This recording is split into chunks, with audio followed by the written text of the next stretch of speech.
It's been 14 years since we've laid eyes on a new Suzuki Hayabusa. The long wait for the third generation Busa is over. Suzuki has pulled the covers off the 2022 GSX1300RR Hayabusa. The model year 2022 Hayabusa has an MSRP of $18,599, $3,800 more than the outgoing model.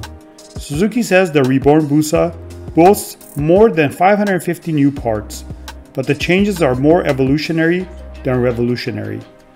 The goal was making its substantial 188 claimed horsepower more controllable and usable than ever with the implementation of the most advanced electronic rider aid suite we've ever seen from the Japanese factory.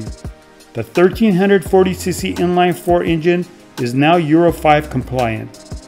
Suzuki claims the third generation Hayabusa produces 187.74 horsepower at 9,700 RPM and 110.6 pound-feet of torque at 7,000 RPM.